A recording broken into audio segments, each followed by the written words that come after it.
Hello मेरे प्यारे बच्चों, आप सभी का स्वागत है आपके अपने चैनल एबीपी राज सर में। प्यारे बच्चों, आज हम लोग करने वाले हैं प्री बोर्ड का मॉडल पेपर। प्री बोर्ड में बच्चों कैसे प्रश्न आते हैं, कैसे करना है।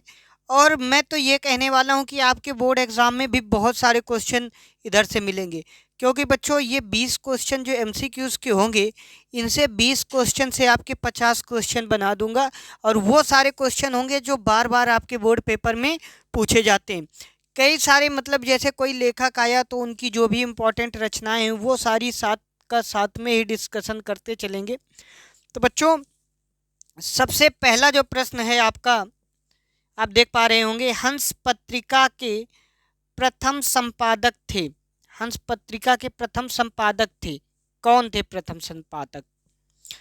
प्रेमचंद, गुलाब राय, इलाचंद जोशी, जयशंकर प्रसाद।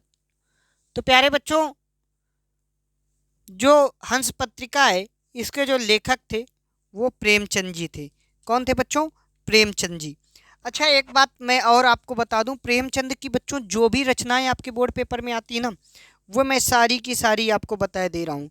सबसे पहले जो आपके बोर्ड पेपर में कई बार बच्चों पूछी गई है वो है गोदान। क्या है? गोदान, जो कि मुंशी प्रेमचंद का क्या है? उपन्यास। अगला, कर्मभूमि। कर्म भूमि, कर्मभूमि। तीसरा बच्चों, सेवा सदन, सेवा सदन। और चौथा जो है बच्चों, रंग भूमि, रंग भूमि। और पांचवा बच्चों, निर्मला, निर्मला। यही बच्चों बस प्रेमचंद जो है, मुंशी प्रेमचंद जी की ये रचनाएं बस आपके बोर्ड पेपर में बार बार पूछी जाती, और इनके बाहर नहीं आता। आप इसमें से परेशान मत होइएगा कि सर जी अरे इसके बाहर आ जाएगा। जो बच्चों बता रहे हैं बस उसी से आएगा। जैसे कि आप देख पा रहे होंगे जयशंकर प्रसाद जी, इसको जयशंकर प्रसाद जी को, अब इनकी बच्चों प्रमुख रचनाओं के बारे में बात करते हैं। जयशंकर प्रसाद जी की प्रमुख रचनाएं, जो सिर्फ आपको कुछ ही रचनाएं हैं जो आपको पढ़ लेनी है और वही बार बार आपके बोर्ड पेपर में पूछी जाती हैं। अब सर जी वो कौन कौन से हैं? जैसे काव्य में है, इनका जो काव्य है वो बच्चों है कामायनी। कामायनी, इसे महाकाव्य माना जाता है। कामायनी हो गया। झरना, झरना, कामायनी झरना। आंसू, आंसू, कामायनी झरना आंसू। लहर, लहर, कानन कुसुम, कानन कुसुम। और बच्चों इनके जो प्रमुख नाटक हैं जो बार बार आपके पेपर में पूछे जाते हैं, स्कंदगुप्त, स्कंद गुप्त, चंद्रगुप्त,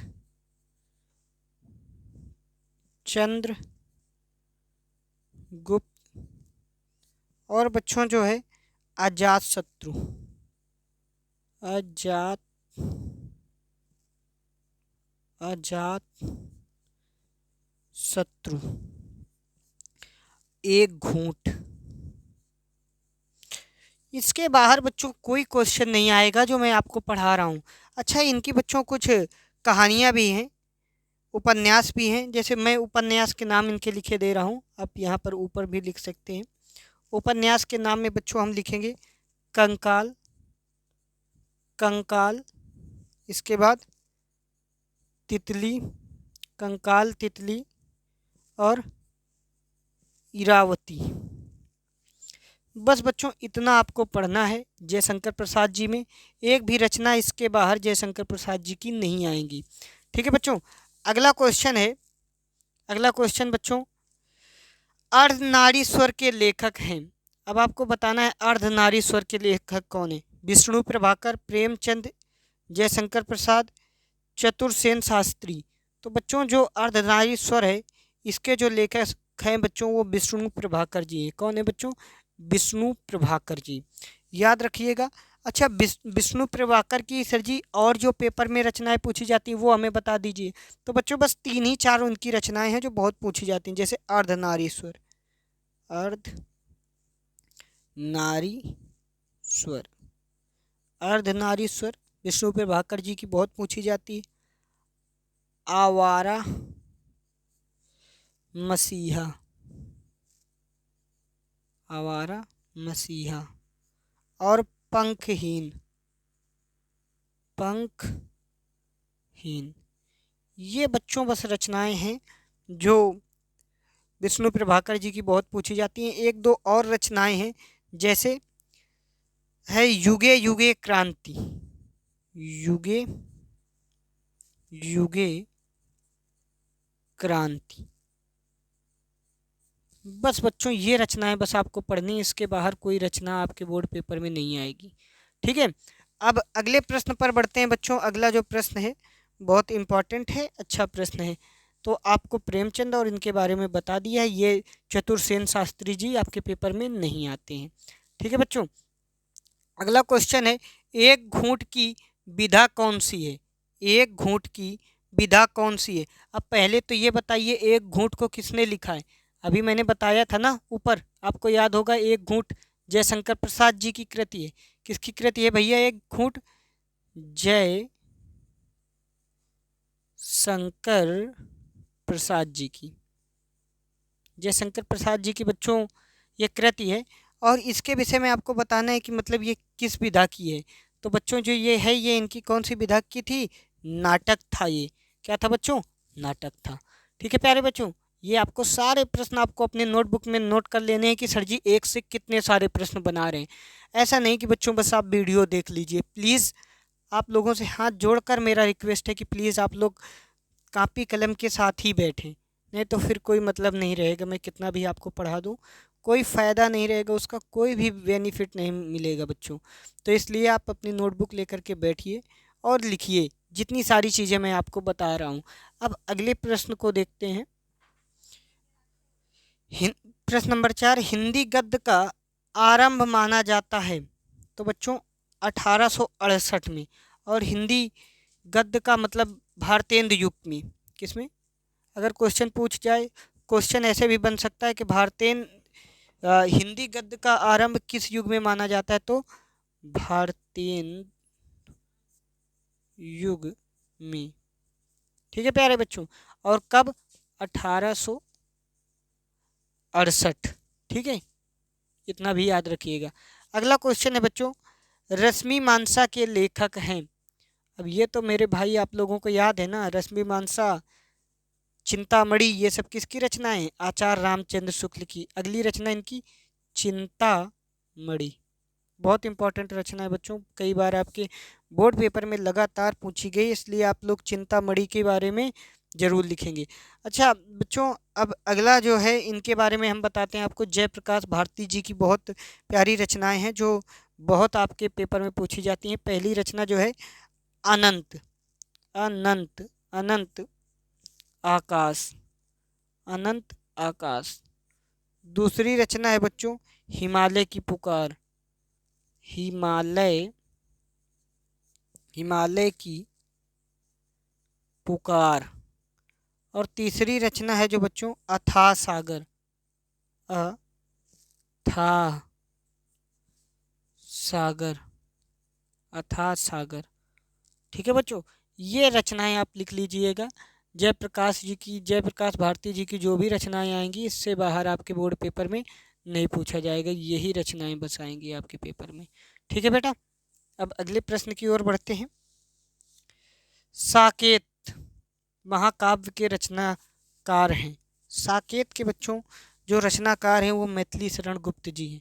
कौन है बच्चों? मैथिली शरण गुप्त जी। आप याद रख लीजिएगा कि साकेत के भैया रचनाकार कौन है? कौन है बेटा?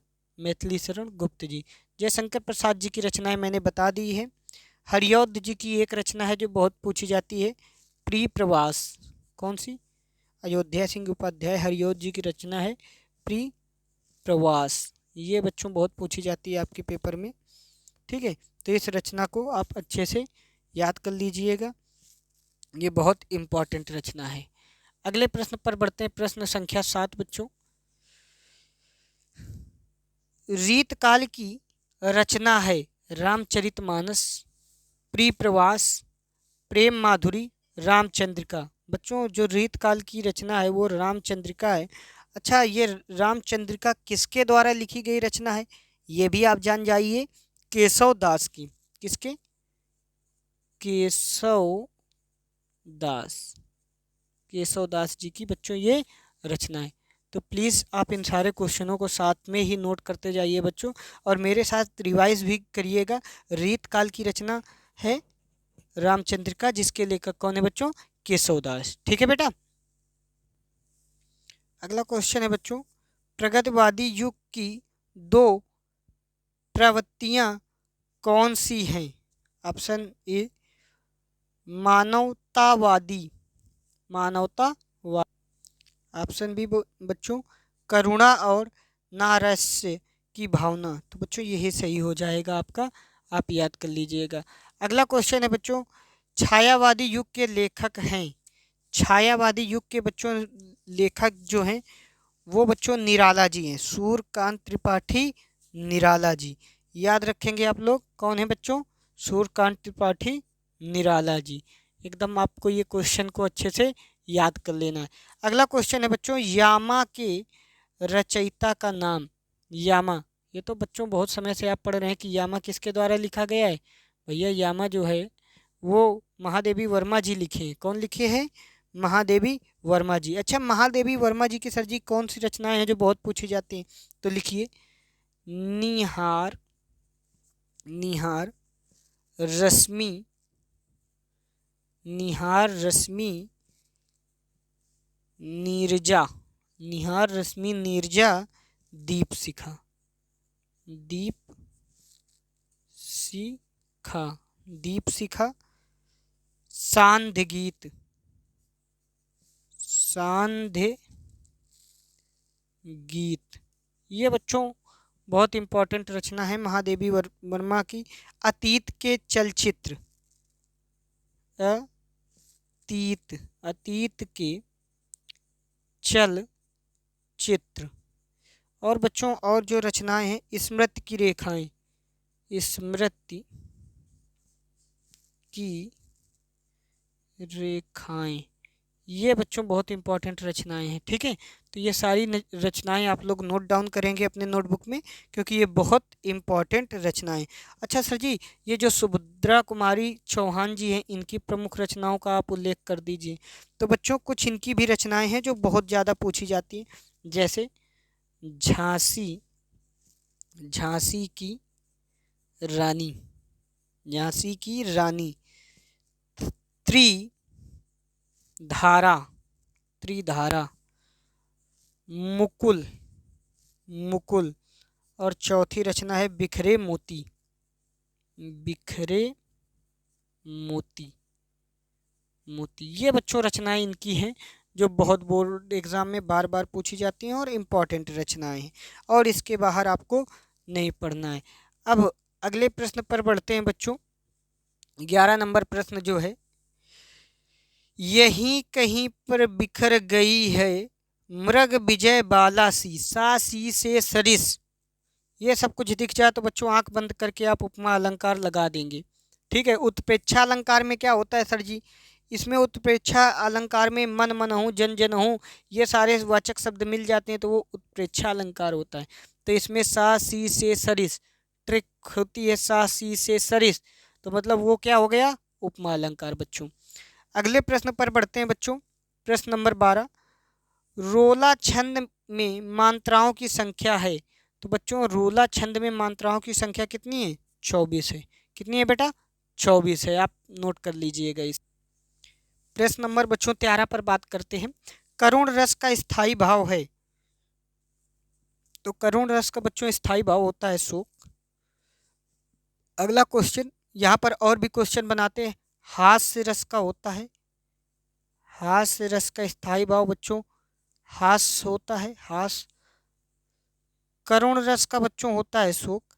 रति जो होता है बच्चों श्रृंगार रस का होता है, श्रृंगार रस का रत, ये है बच्चों। ठीक है, अगले प्रश्न पर बढ़ते हैं। प्रश्न नंबर 14, वर्षा होती तो अन्न उपजता, अर्थ के आधार पर वाक्य का भेद बताइए। तो विधानवाचक वाक्य है बच्चों, कैसा है? विधानवाचक। अगला क्वेश्चन है बच्चों, अध्यापक द्वारा कक्षा में जायजा लिया गया। तो बच्चों अध्यापक द्वारा, किसी के द्वारा काम हो रहा है, ठीक है, तो ये बच्चों जो है कर्मवाच्य है। क्या है? कर्म। द्वारा वगैरह लग जाए तो आप समझ जाना कि वो क्या है, कर्मवाच्य है। ठीक बच्चों, अब अगले प्रश्न पर बढ़ते हैं। अगला प्रश्न, प्रश्न नंबर 16, बीमारी के कारण, बीमारी के कारण उससे उठा नहीं जा सकता, वाक्य में प्रयुक्त वाच्य है, भाववाच्य है बच्चों। ये क्या है? भाववाच्य। ठीक है। प्रश्न नंबर 17, अनुग्रह शब्द में उपयुक्त उपसर्ग है। तो बच्चों है अनु। अनुधन ग्रह, उपसर्ग बच्चों जो शब्द के पहले जुड़ता है उसे बोलते हैं उपसर्ग। तो क्या हो गया? अनु। ठीक है बच्चों। अगला बच्चों क्वेश्चन है त्रिवेणी। त्रि, त्रि मतलब तीन, संख्या आ जाएगा तो दिग, दिग मतलब द्वि, मतलब ऐसे लिखते हो ना, द्वि ऐसे करके लिखते हो। जिसमें गिनती आ जाए उसमें दिग समास आ जाएगा। ठीक है बच्चों, ये याद रखिएगा। और जिसमें योजक चिन्ह आ जाए, ठीक है, योजक चिन्ह आ जाए, वो द्वंद्व समास हो जाएगा। एक दूसरे का दोनों पद प्रधान हो और एक दूसरे का उल्टा हो, जैसे माता पिता, ऐसे करके। कर्मधारय समास में बच्चों हमेशा ऐसा होता है, आपको देखने को मिलेगा। कर्मधारय में मतलब किसी रंग का नाम दे दिया जाएगा, जैसे नील कमल, नील, जिसमें रंग वंग से संबंधित कुछ चीजें हों। ठीक है बच्चों। तद नपुंसक शब्द का चतुर्थी विभक्ति बहुवचन का रूप है, तत्, तद। ए ऑप्शन सही हो जाएगा बच्चों। 20वां नंबर क्वेश्चन बच्चों, फलात शब्द की विभक्ति, विभक्ति, विभक्ति एवं वचन है। द्वितीय विभक्ति, एक वचन, तृतीय विभक्ति बहुवचन, षष्ठी विभक्ति बहुवचन, या पंचमी विभक्ति एक वचन। तो बच्चों जो है पंचमी विभक्ति एक वचन। ठीक है। ये 20 नंबर आपके एकदम बीच से आपने देखे होंगे बच्चों, बहुत सारे क्वेश्चन बनाए गए। और आशा करता हूँ कि आपको ये वीडियो भी बहुत अच्छा लगा होगा। तो आपसे रिक्वेस्ट करता हूँ कि प्लीज़ इस वीडियो को ज़्यादा से ज़्यादा लोगों तक शेयर करिए, चैनल को सब्सक्राइब भी करिएगा और वीडियो को ज़रूर लाइक करिएगा। मिलते हैं अगले वीडियो में, तब तक के लिए जय हिंद, जय भारत।